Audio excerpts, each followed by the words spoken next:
Doing sports talk worldwide with some news from the NBA. So y'all check this out. Now we're in the NBA Finals. It's 3-0 Golden State Warriors. They going for the sweep. They might get it. Let's see what happens. But I thought I need to weigh in on the things that are going on with the Kevin Durant and LeBron James.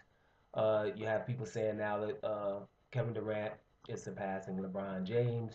They're passing up the torch. He's the better player in the series, and other things. And Kevin Durant's the reason why Golden State is doing so well, and these things.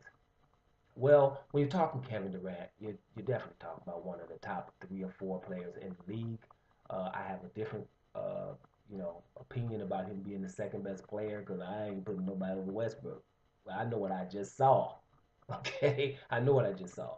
But whatever, he's definitely up there. You're talking about a dude they listed 6'9", but 6'11" with crossover and get his shot off pretty much anytime he wants to.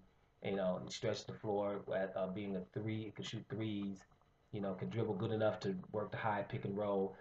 Great offensive weapon. We know the superlatives of Kevin Durant, but I think it's absurd to be blaming this series on LeBron James and uh, and and stuff like that. Sometimes even Kyrie Irving to a lesser extent. Look, let me make this clear before I start saying what I'm gonna say. First of all, I've never been with LeBron James, right? I hated on the trade to Miami because I thought Miami was too heavy at that point. So when I'm indifferent, you guys know I go for the underdog, right? LeBron James is a great player, but I was never really going for him. But I will acknowledge his greatness. The man is off the charts of what he can do on a basketball court. Kevin Durant as well.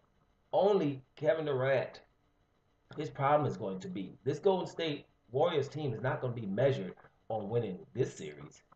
When you go to a team that's won 73 games, right, and you're a super all star, a superstar in the league, but people saying you're the best or second best and not ever less than the third best player in the league, you probably don't want to go to a team that just won 73 games, which is the most in history, and you go to that team. Your legacy is not going to be right away, not go right away if you guys win. It's title or bust. So I think this team is going to be measured on multiple titles if they can stay together, right? Because it's just too much firepower. And I think right now it's too early to say anything about Durant because it's not only because of him. I think we cannot forget the type of shooters that Steph Curry and Klay Thompson are. We're talking the best in the history of the game, both having quick releases. Most teams have one of these. Like a team, a young Kyle Korver was the guy that everybody setting picks for, the J.J. Reddicks of the world. Let's take it back a little bit. Reggie Miller, Ray Allen, Rip Hamilton. Where they running all back and forth, going through picks, getting double picks, blah blah blah, right? And everybody's trying to get them the ball, get them an open look. Well, that's Klay Thompson, or that's Steph Curry. And Steph Curry done messed around and created the 4-point shot, even though he's not getting 4 points from it. So that makes the defense have to come out farther. So when Durant has room to operate, to cut it, to make a short version of what I'm saying, he has room to operate. They cannot key on him. All right? He's going to be isolated. Nobody got time to be double teaming when you got Steph Curry sitting over there. Did you see early in the series that when Kevin Durant had the ball going straight to the hole and people are running away from the hole to go get Steph Curry or Klay Thompson in the corner because that's a layup pretty much close to it? That's the kind of room he has. So I don't think it's fair right now. That team is ridiculous, right? If this team did not have Kevin Durant, they would probably still be where they are right now.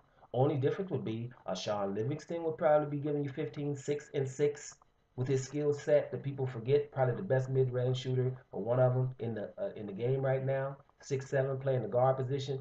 He's just not being able to do as much as he could possibly do. And Andre Iguodala would probably be doing more as well. But they would still be where they are. And maybe Draymond Green wouldn't be averaging 6, 7 points. Maybe he would kick it up double digit, 13, 14. This team would still be right where they are. So I don't really see it being because of Kevin Durant. Durant is a guy that's going to help any team because at the end of the day, you can give him the ball and get the hell out the way, just like you do with Jamal Crawford, right? It's just I'm 6'11" and young doing the same thing. So I don't think he's better than LeBron right now. And I don't think we definitely not proven it in this series. LeBron's averaging 30, 10, and 10. He can't do more than that right now. Your team is just not as loaded as this team, as deep as this team, as deadly as this team with the rules that we have in today's game. You have shooters of that magnitude. That is probably the reason. So Kevin Durant, great player, but you're not going to really prove anything to me. And I don't know, only about 3 or 4 people watch me, so who cares?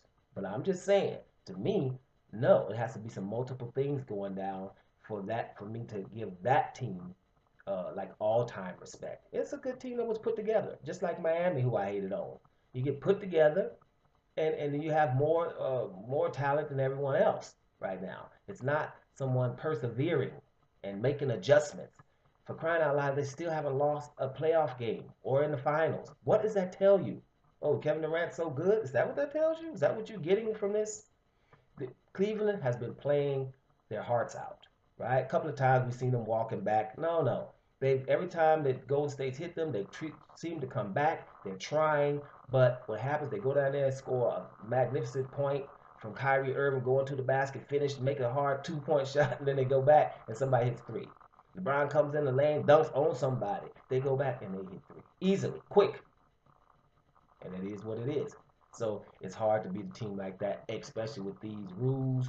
And you pretty much can't contest 3-point shots no more anyway. But I've already ranted about that about 2 or 3 times. I put it up in the information again.